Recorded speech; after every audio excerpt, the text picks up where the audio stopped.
Assalamualaikum warahmatullahi wabarakatuh.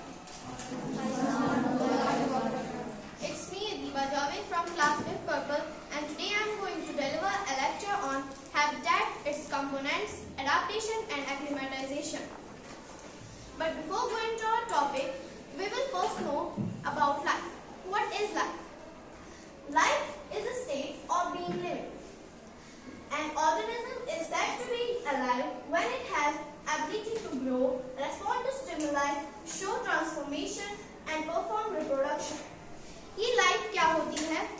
Life एक organism की वो हालत होती है जिसमें वो जिंदा रहता है। एक ऑर्गेनिज्म को हम तब जिंदा कहते हैं जब उसमें सलाहियत होती है कि वो ग्रो करे, वो अपनी बॉडी में चेंज लाए, वो अपने यंग वंस को प्रोड्यूस करे and respond to stimuli. What does this mean? Respond to stimuli. ये एक ऑर्गेनिज्म किसी चीज की तरफ रिएक्शन करे और जिस चीज की तरफ वो रिएक्शन करता है उसी चीज को हम स्टिमुलाई कहते हैं। For example, if the flash of phone falls on our eyes, we close them immediately. अगर लाइट हमारी आईज पे पड़ती है तो हम उनको जल्दी क्लोज करते हैं, और जो हमारे आईज का क्लोज करना है इसे हम रेस्पॉन्स कहेंगे, और जो ये फ्लैश लाइट है इसे हम स्टिमुलाई कहेंगे। An organism is called living when it can perform different biological processes. That means the processes taking place inside our body like circulation, reproduction, excretion, etc. एक ऑर्गेनिज्म को हम तब लिविंग कहते हैं जब वो बायोलॉजिकल प्रोसेसेस यानी वो प्रोसेसेस जो हमारी बॉडी में होती है वो उनको अंजाम कर पाए, जैसे कि excretion, reproduction, respiration, etc. Now let me tell you something about organism. What is organism? A set of organ systems make an organism. In an organism, different organ systems are present to perform different biological processes like excretion, circulation, reproduction, etc. एक organism organ systems का set होता है, और एक organism में बहुत सारे organ systems present होते हैं जो कि बायोलॉजिकल प्रोसेसेस को अंजाम देने के लिए होते हैं, जैसे digestive system for digestion, respiratory system for respiration, excretory system for excretion, etcetera. Now let's move towards our topic habitat, its components, adaptation and acclimatization. Here we will know about organisms and their relation living with their surroundings, how they depend on each other, how they adapt and how they survive. All living organisms, big like elephant or small like an ant or microorganisms, live in a place where their all basic needs get fulfilled like food, air, water, shelter and a specific climate. जो organisms होते हैं, चाहे वो elephant जैसे बड़े हो या चाहे वो एक चींटी जैसे छोटे हो, वो एक प्लेस पे रहते हैं जहाँ पे उनकी ज़रूरतें पूरी होती है। उनकी ज़रूरतें यानी कि फूड, एयर, वाटर, शेल्टर और एक स्पेसिफिक क्लाइमेट उन्हें वहाँ पे फुलफिल होता है। But here is a question, do they randomly live everywhere? The answer is no, because they need a specific place where their all basic needs get fulfilled, and we call this place as habitat. So habitat is the place where an organism lives and where its all basic needs like air, water, food, shelter get fulfilled.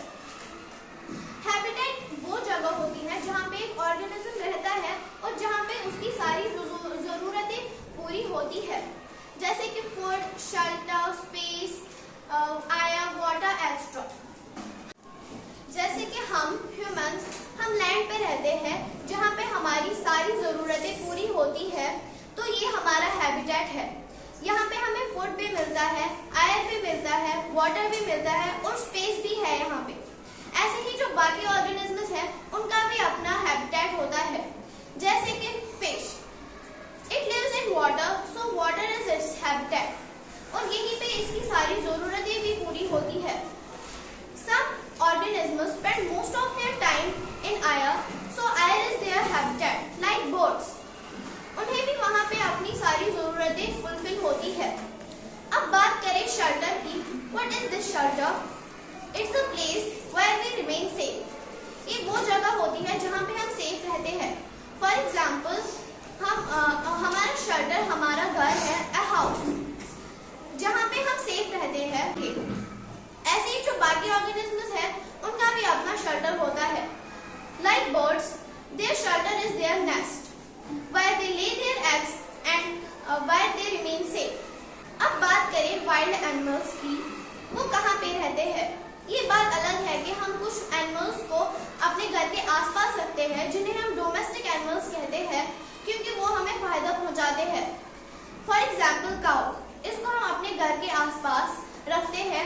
इसको हम एक shelter में रखते हैं जिसे हम cow shade कहते हैं क्योंकि ये हमें फायदा पहुंचाती है. लेकिन जो वाइल्ड एनिमल्स है वो बहुत खतरनाक होते हैं, जो हमें नुकसान पहुंचा सकते हैं. उन्हें हम अपने घर के आसपास नहीं रख सकते हैं. तो उनका शेल्टर क्या है? वो फॉरेस्ट में रहते हैं, वहाँ पे उनका अपना अपना शेल्टर होता है. For example, a lion lives in a den. तो den उसका शेल्टर है, वहीं पे वो सेफ रहता है. Now, habitat comprises of biotic and abiotic factors. What are these biotic factors? These are the factors of habitat that have life, यानी कि जो जिंदा होते हैं. And these include plants, animals, humans, microorganisms, etc. But abiotic factors are the opposite of biotic factors, and these include non-living things like soil, water, air, sunlight, etc. There is a constant interaction between biotic and abiotic factors. जो habitat के biotic और abiotic factors होते हैं, तो इनके बीच एक ताल्लुक होता है. They depend on each other. Biotic and abiotic factors depend on each other. ये बायोटिक फैक्टर्स, जो अबायोटिक फैक्टर्स है, ये बायोटिक फैक्टर्स को जिंदा रहने में मदद करते हैं. For example, plants, they need soil to grow. जो ये प्लांट्स होते हैं इन्हें सॉइल की जरूरत होती है, जो कि अबायोटिक फैक्टर है. इन्हें वो ग्रो करने के लिए जरूरत होती है. इसी तरह उन्हें आयर, वाटर और सनलाइट की भी जरूरत होती है ताकि वो फूड बना सके through the process of photosynthesis. जो ये आयर है ये अबायोटिक फैक्टर है. इसकी लाइफ नहीं है because it's the composition of many gases like carbon dioxide, oxygen, nitrogen, etc.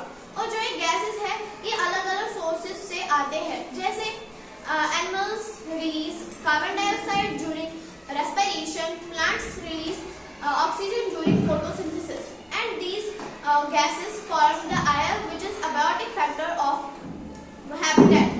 लेकिन ये फिर भी प्लांट्स को जरूरत पड़ता है. अब both abiotic and biotic factors are important for all living organisms. Now here is a question, that is the body of an organism adapted to every kind of climate? The answer is no. To understand this, we will know about adaptation. What is adaptation? Tendency of an organism to develop certain features which improve the chances of its survival in the habitat where it lives. This is called the adaptation. Adaptation एक organism की वो सलाहियत होती है कि वो अपनी body में ऐसे फीचर्स डेवलप करे जो उसकी लाइफ के चांसेस बढ़ा सके. लेकिन वो एक दो दिन में ही अपने एनवायरनमेंट में अडैप्ट नहीं होता है. It takes thousands of years for an organism to adapt to its environment. In response to a particular environment, an organism brings certain changes in its body that make it well suited to its environment. जो एक organism होता है, एक environment के हिसाब से वो अपनी बॉडी में ऐसे चेंज लाता है जो उसको वहाँ पे सूटेबल होते हैं रहने के लिए. For example, camel has hump on its back that stores fat. And it has many other features, like it has long eyelashes which prevent sand from going into its eyes, and it has padded feet to walk on the hot sand. These are the adaptive features which are found only in camels, and these have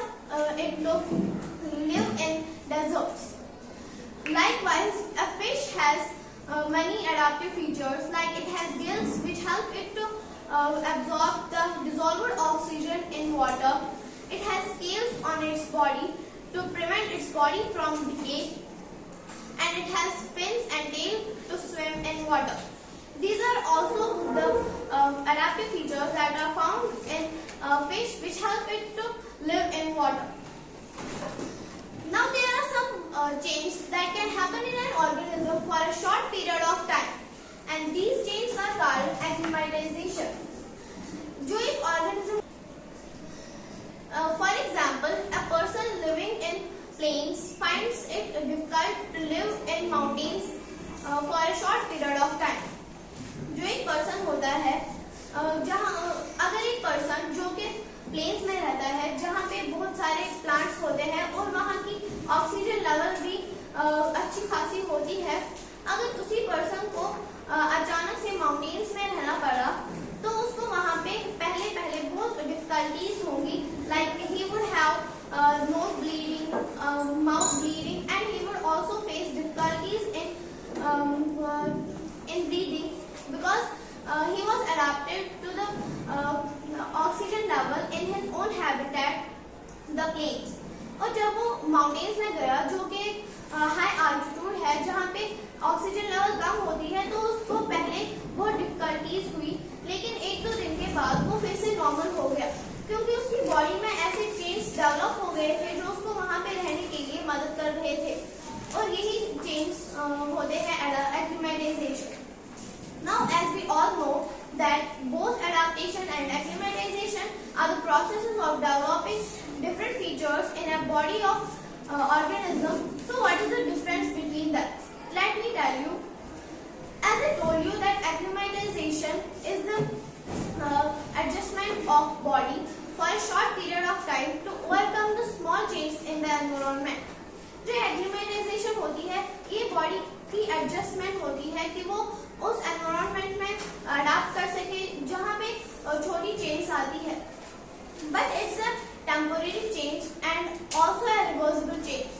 ये short period of time के लिए होती है, यानी कि कुछ देर बाद इन change की बॉडी को जरूरत नहीं होती है, और ये एक ऑर्गेनिज्म ये चेंज अपनी बॉडी में चेंज भी कर सकता है. But adaptation is quite different from it. It's the tendency of an organism to develop certain changes in its body that increase the chances of its survival in its habitat. जो adaptation होती है ये organism की सलाहियत होती है कि वो अपनी बॉडी में ऐसे फीचर्स डेवलप करे जो इसको अपने लाइफ के चांसेस बढ़ाते हैं. लेकिन जो ये एडाप्टेशन होती है it is for thousands of years and it's also a permanent change, यानी कि ये बहुत टाइम के लिए होती है.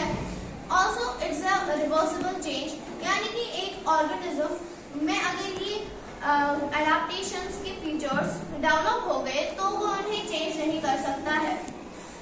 फॉर एग्जाम्पल केबल में हाथ होता है तो ये एक एडाप्टिव फीचर है, वो उसको चेंज नहीं कर सकता है किसी दूसरे ऑर्गन में. ऐसे ही फिश में गिल्स होते हैं, वो उसको दूसरे ऑर्गन में कन्वर्ट नहीं कर सकती क्योंकि ये एडाप्टिव फीचर है, वो इसको लंग्स में चेंज नहीं कर सकती. सो एडाप्टेशन इज